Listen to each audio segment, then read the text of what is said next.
امان، امان، امان کہاں ہیں آپ؟ حیا کمرے میں امان کو چائے دینے آئی تھی، مگر امان وہاں نہیں تھا۔ وہ کمرے سے باہر نکلی تو اس نے امان کو زمل کے روم سے نکلتے دیکھا۔ امان، آپ وہاں کیا کر رہے تھے؟ کہاں؟ زمل کے روم میں۔ میں اس کے روم کا اے سی چیک کر رہا تھا۔ اوہ اچھا، وہ آپ کی چائے رکھتی ہے، پی لیجیے گا۔ تم کہاں جا رہی ہو؟ میں ماما کے پاس۔ کیوں؟ ویسے ہی، وہ پریشان ہے نا، روح اور حور کی وجہ سے۔ میں بھی تو پریشان ہوں۔ ہے؟ وہ کیوں؟ اچھا ادھر آؤ، کمرے میں چلتے ہیں۔ نہیں نا، مجھے نیچے جانا ہے۔ امان جانے دینا پلیز۔ نہیں، نہیں تمہیں میرے ساتھ جانا ہے۔ امان اسے زبردستی روم میں لے گیا۔ کیا ہے امان؟ حیا جانتی ہو نا، کتنے دن سے چھوڑا ہوا ہے۔ اتنے دن سے میں نے تمہیں محسوس نہیں کیا۔ کیا؟ اور یہی سب سے مشکل کام ہے میرے لیے۔ تمہیں سمجھ نہیں آتی کیا؟ سوری امان۔ میری جان سوری کرنے کا نہیں بولا، میں تو بس یہ کہہ رہا ہوں کہ مجھے مت ترسایا کرو۔ میں چاہوں تو تم سے اپنا حق وصول کر سکتا ہوں، مگر اس لیے نہیں کہ تم امان چاہ کو جھیل سکو۔ 2 منٹ میں تو تمہارا سانس بند ہو جاتا ہے، ایسا ہی ہے نا؟ حیا کے گال سرخ ہو چکے تھے امان کی اتنی بے باک باتوں پر۔ میرا بیبی بلش کر رہا ہے۔ امان اس کے ہونٹوں پر جھکنے لگا۔ امان پلیز۔ نو پلیز، اونلی فیل۔ امان نے ایک ہاتھ اس کے بالوں میں پھنسایا اور ایک ہاتھ کمر میں ڈال کر اسے بیڈ پر گرایا اور خود اس کے اوپر جھکا اور نرمی سے اس کے ہونٹوں کو اپنے ہونٹوں میں جکڑا۔ امان کے دہکتے لمس سے حیا کی جان ہوا ہوئی تھی۔ وہ اس کے ہونٹوں سے اپنی بھرپور پیاس بجھا رہا تھا۔ حیا نے مضبوطی سے اس کی شرٹ کے کالر کو جکڑ رکھا تھا۔ آخر کو اتنے مضبوط مرد کو برداشت کرنا اس نازک کے بس میں کہاں تھا۔ ایک پل کے لیے اس کے ہونٹوں کو آزادی دی تو دوسرے پل ہی حیا کی سانسیں امان کے منہ میں سنائی دے رہی تھیں، مگر اس بار نرمی کہیں کھو گئی تھی۔ بہت شدت تھی اس کی پکڑ میں، مگر وہ جلد ہی اس کے ہونٹوں کو چھوڑ چکا تھا۔ اس کی حیا کے لپس کو دیکھا جس کے کنارے سے خون نکل رہا تھا۔ جھک کر وہ خون کی بوند کو ہونٹوں سے چنا۔ سوری حیا، میں پتہ نہیں کیوں بے بس ہو جاتا ہوں تمہیں دیکھ کر۔ امان پلیز نو۔ امان ایک بار پھر اس کے ہونٹوں پر جھک چکا تھا، مگر بے حد نرمی سے۔ زمان ہاسپٹل پہنچا تو حور جاگ چکی تھی۔ زمان؟ جی؟ آپ کہاں گئے تھے؟ میں تمہارے اور حور، میرا مطلب تمہارے لیے کچھ کھانے کے لینے گیا تھا۔ چلو جلدی کھاؤ۔ زمان نہیں، یہ بہت گندا ہے۔ حور کھاؤ گی تو جلدی ٹھیک ہوگی نا؟ چلو جلدی کرو۔ لیکن زمان، حور چپ، بس کھانا ہے، بولنا بعد میں۔ ارمان اس کے لیے سوپ لایا تھا جو حور کو بالکل بھی پسند نہیں تھا، مگر مجبوری تھی، کھلانا تو تھا ہی، ورنہ زمان کبھی بھی اسے مجبور نہیں کرتا۔ روح جی؟ جوس پی لو، تم نے صبح سے کچھ نہیں کھایا۔ ماما نے فریش بھیجا ہے، ابھی پی لو۔ ولید دل نہیں کر رہا نا؟ لیکن روح، نو ولید۔ اوکے چلو میں پی لیتا ہوں۔ ولید نے بڑا سا گھونٹ بھرا اور جلدی سے روح کی گردن میں ہاتھ ڈال کر اسے اپنے قریب کیا اور اس کے ہونٹوں کو اپنے ہونٹوں میں لے کر اپنے منہ میں بھرا ہوا جوس اس کے منہ میں انڈیل دیا۔ کیسا لگا میرا طریقہ؟ ولید کتنے گندے ہیں آپ۔ ہاں میں ہوں نا گندا، اپنی روح کے لیے۔ اب پیو گی یا پلاؤں ایسے ہی؟ نہیں، میں پی رہی ہوں۔ گڈ گرل، آپ بیڈ بوائے۔ جو حکم میرے آقا۔ آپ بہت گندے ہیں ولید۔ ہاں میں ہوں نا گندا، مگر صرف اپنی روح کے لیے، باقی سب کے لیے میں بہت خطرناک ہوں۔ ویسے خطرناک تو میں تمہارے لیے بھی ہوں۔ کیسے بولتی ہو؟ چھوڑ دینا ولید، میرا سانس بند ہو رہا ہے۔ اٹھ جائیں، بہت بھاری ہیں آپ۔ ولید روح کے انداز میں ہی اس کی نقلیں اتار رہا تھا اور روح پانی پانی ہو رہی تھی اس کی باتیں سن کے۔ اچھا روح بول کے تو دکھاؤ ایک بار۔ کیا ہے ولید؟ اگر آپ نے بولنا بند نہ کیا تو میں نے رونے لگ جانا ہے۔ ایسے کیسے رونے لگ جانا؟ تم رو گی اگر، پھر تو اور بھی اچھا ہے۔ مجھے تمہارے آنسوؤں کا ذائقہ بہت فائدہ مند ہے، اور تم تو اچھے سے جانتی ہو کیسے پیتا ہوں میں تمہارے آنسو۔ ولید بس کر دے۔ روح پورے زور سے چیخی۔ روح کر گیا چپ۔ ولید کا انداز بھی ویسا ہی تھا۔ چلو میری جان، جلدی جلدی ختم کرو، ہمیں گھر جانا ہے آج۔ ہائے سچی؟ ہم گھر جائیں گے؟ بالکل۔ وہ کیا ہے نا، ہاسپٹل کا بیڈ بہت چھوٹا ہے، یہاں میں تمہارے ساتھ لیٹ نہیں سکتا، اور کہیں اور مجھے نیند نہیں آتی۔ تمہیں پتہ ہے نا مجھے ڈر لگتا ہے اپنی روح کو باہوں میں لیے بغیر۔ ولی آپ کو بیچ میں ڈر لگتا ہے میرے بغیر؟ ہاں نا روح۔ ولید معصومیت کی بھرپور ایکٹنگ کر رہا تھا اور روح کی آنکھوں میں موٹے موٹے آنسو آ چکے تھے۔ وہ معصوم اس کی چالاکیاں کہاں سمجھتی تھی۔ ولید میں اب آپ کو ہگ کر کے سلاؤں گی۔ اچھا اب آپ کو ڈر بھی نہیں لگے گا۔ ولی کو اپنے نازک سے بازوؤں میں بھر کر وہ سینے سے لگا چکی تھی، اور ولید کے لیے اس سے بڑھ کر اور اچھی بات کیا ہوگی۔ تنہائی میں محبوب کی باہیں۔ اسما بیٹا، آپ عنبر بیٹے کو کمرے میں لے جاؤ۔ جی بابا۔ آئیں آپو۔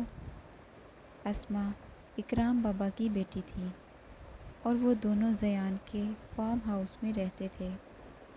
نہیں اسما، تم ایسا کرو، میرے لیے چائے بناؤ، میں خود ہی عنبر کو اوپر چھوڑ آتا ہوں۔ جی بھائی۔ زیان نے عنبر کو بازو میں اٹھایا اور اوپر کی طرف چل دیا۔ ہیں؟ آپ نے مجھے اٹھایا کیوں؟ اتنا بھاری لہنگا پہنا ہوا ہے، اگر گر جاتی تو؟ اوہ ہاں، اچھا چلو اب بازو ڈالو میرے گلے میں، ورنہ اپنے ساتھ مجھے بھی گراؤ گی۔ زیان نے ٹانگ سے کمرے کا دروازہ کھولا اور ہاتھ بڑھا کر لائٹس آن کی۔ پورا کمرہ پھولوں سے سجایا گیا تھا، رنگ برنگے پھولوں میں گرے ان پھولوں کا ایک ہی حصہ لگ رہا تھا۔ بیڈ پر چاروں جانب سرخ گلابوں کی پتیاں بکھری ہوئی تھیں۔ وائٹ بیڈ شیٹ کے اوپر سرخ گلاب الگ ہی نظارہ پیش کر رہے تھے۔ جگہ جگہ کینڈلز سٹینڈ میں کینڈلز پڑی تھیں، جو ابھی تو بند تھیں۔ عنبر ابھی تک زیان کے بازوؤں میں تھی اور کمرے کا الگ سے جائزہ لے رہی تھی۔ یہ کینڈلز کیوں؟ رات کو بتاؤں گا۔ تیار کر لو خود کو، آج کوئی جگہ نہیں ہوگی مجھ سے بھاگنے کی، بس میرا سینہ میسر ہوگا۔ چاہو تو لیٹ جانا، چاہو تو چھپ جانا۔ عنبر کا دل زور سے دھڑکا تھا زیان کی معنی خیز باتوں پر۔ مجھے نیچے اتار دیں۔ اس کی قربت میں آواز تک نہیں نکل رہی تھی، مگر رات کو کیا کرے گا وہ سوچ سوچ کر پاگل ہو رہی تھی۔ زیان نے نرمی سے اسے بیڈ پر بٹھایا اور مزید جھک کر اس کے کان میں سرگوشی کی۔ سو جاؤ امبر، پھر میرے سے شکوہ نہ کرنا کہ نیند پوری نہیں کرنے دی، کیونکہ آج کی رات بلکہ اب کے بعد تمہارا ہر لمحہ میرا ہے۔ بولتے ہوئے اس کے ہونٹ امبر کے کان کی لو کو چھو رہے تھے۔ امبر کی جان نکل رہی تھی اس کے دمکتے لمس سے۔ چلتا ہوں میری جان، ابھی کام ہے تھوڑا، تب تک تم بھی سو جاؤ۔ اور ہاں، لپسٹک نہ اتارنا، میں خود اتاروں گا اپنے طریقے سے۔ تم مجھے ایسے ہی ملو جیسی بیٹھی ہو، میں فرصت سے اپنی جان کو درخت چاشت آتا ہوں تھوڑی دیر تک۔ اللہ حافظ۔ ہیں، یہ آج مسٹر خڑوس کو کیا ہوا؟ مجھے لگتا ہے کوئی مووی دیکھ کر آئے ہیں۔ مجھے واقعی میں بہت نیند آ رہی ہے۔ چل امبر پتر سو جا۔ خڑوس تو چلا گیا۔ سالار صاحب زیان سے میٹنگ کرنے اس کے آفس آئے تھے۔ کب تک آئیں گے آپ کے باس؟ جی سر، وہ نکل رہے ہیں بس۔ اوکے۔ دروازہ کھولا تو ایک خوبرو جوان مغرور چال چلتے ہوئے ان کے سامنے آ کھڑا ہوا۔ سالار صاحب تو اس کی شکل میں ہی گم تھے۔ ان کے منہ سے بھی ساختہ نکلا آذر، اور سالار صاحب کے منہ سے اپنے باپ کا نام سن کر جھٹکا لگا زیان کو۔ وہ جانتا تو تھا کہ سامنے کھڑا ہوا انسان اس کا کیا لگتا ہے، مگر ان کی آنکھوں میں آنسو دیکھ کر اسے شدید حیرت کا جھٹکا لگا۔ اسے امید نہیں تھی کہ وہ اتنی جلدی اپنے آپ کو پہچان جائیں گے۔ بیٹا، کون ہو تم؟ یہ لفظ مشکل سے ان کی زبان سے نکلے۔ میں زیان حیدر۔ کالے گلاسز کے پیچھے آنکھیں آنسو ضبط کرنے کی کوشش میں لال ہو چکی تھیں۔ سالار صاحب سے بے اختیار زیان کو سینے سے لگایا، اور زیان کا بھی یہی حال تھا۔ کسی اپنے کا حصار پا کے لگا جیسے دنیا مل گئی ہو۔ وہ کھل کے رونا چاہتا تھا، مگر ابھی ٹائم نہیں تھا سچ بتانے کا، تو اسے اپنے آپ کو سنبھالنا ہی بہتر لگا۔ آپ سے مل کر خوشی ہوئی، مجھے بھی۔ آپ کو میرے سیکرٹری نے سب بتا ہی دیا ہوگا، تو کیا آپ کو یہ ڈیل منظور ہے؟ جی بیٹا، میری طرف سے فائنل ہے۔ اوکے انکل، انشاءاللہ یہ ہمارے لیے فائدہ مند ثابت ہوگی۔ اوکے بیٹا، اللہ حافظ۔ اللہ حافظ۔ وہ جلد سے جلد گھر جانا چاہتے تھے۔ انہیں زیان میں آذر نظر آ رہا تھا، بس وہ اپنی کیفیت سے چھٹکارا چاہتے تھے۔ آپا، بھائی آئے ہی نہیں، ہمیں ہاسپٹل جانا تھا۔ آتے ہوں گے بس، ہمارا تھوڑی دیر رکو۔ ارے ارے، سامنے تو دیکھو، تم لوگ کہاں جانے کی تیاری کر رہے ہو؟ وہ تو خود گھر آ گئے ہیں۔ امارہ عافیہ اور عظمیٰ بیگم بیٹھی باتیں کر رہی تھیں جب ان کی نظر کے سامنے ولید اور زمان پر پڑی، جو حور کو اٹھائے اندر کی طرف آ رہے تھے۔ ارے بیٹا، تم حور کو کیوں لے آئے؟ ماما، یہ وہاں سیف نہیں تھی، اس لیے میں اسے گھر لے کے آیا۔ اور دوسری بات، حور کے پاس کوئی نہیں جائے گا۔ کوئی کا مطلب کوئی بھی نہیں، میرے سے پوچھے بغیر۔ اور آپ لوگوں کو بھی ملنا ہے تو ابھی مل لیں۔ اور پتر تو کیوں لے آیا روح کو؟ اس سے پہلے کہ ولید کچھ کہتا روح بول اٹھی، وہ تائی جان، ولی کو ڈر لگتا تھا نا میرے بغیر، اس لیے۔ ہیں پتر، ڈر اور اسے؟ موم، روح کو سب پتہ ہے، میں آتا ہوں اسے کمرے میں چھوڑ کر۔ ویسے ایک بات تو ہے، میری بیٹیاں بہت خوش نصیب ہیں کہ انہیں اتنے پیار کرنے والے شوہر ملے۔ بہت معصوم ہیں امارا تیری بیٹیاں، اسی لیے اللہ نے ان کے لیے اچھا کیا۔ جی آپا، اور آپ کا بیٹا بہت پاگل ہے۔ ہاں مجھے پتہ ہے، میں نے ہی پیدا کیا ہے۔ ہاں ہاں ہاں جی آپا۔ زیان گھر آیا تو رات ہو چکی تھی۔ اس نے آہستہ سے دروازہ کھولا تو سامنے ہی عنبر تمام تر ہتھیاروں سے لیس سونے میں مگن تھی۔ وہ آہستہ سے چلتا ہوا اس کے قریب آیا اور اس کے بالکل پاس ہی بیڈ پر بیٹھ گیا۔ عنبر، اس نے دھیرے سے اسے پکارا۔ عنبر، مگر کہاں نیند کی پکی، ایسے کیسے اٹھ جاتی؟ زیان نے اس کے کمر میں ہاتھ ڈال کر اسے اپنے اوپر گرایا اور خود بیڈ پر آڑا ترچھا گر گیا۔ زیان کے اوپر گرنے سے عنبر ہڑبڑا کے اٹھی۔ کون ہو؟ مسٹر، آپ کب آئے؟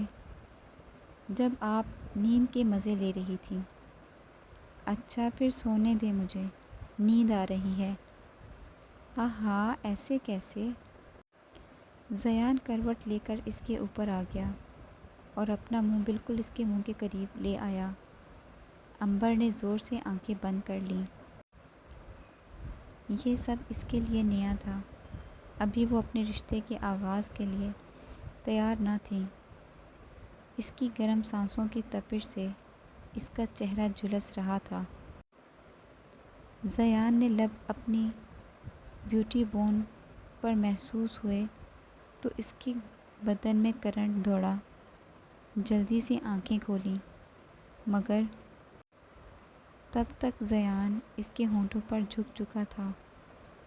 اس کے گرم لمس سے وہ تڑپ کر ہی تو رہ گئی تھی، اور زیان اپنی زندگی کے ساری کرواہٹیں آج عنبر کے ہونٹوں سے بھلا رہا تھا۔ وہ اس کے ہونٹوں کے جام پینے میں اس قدر مگن تھا کہ اسے احساس ہی نہیں ہوا کہ سامنے والا وجود کس حال میں ہے۔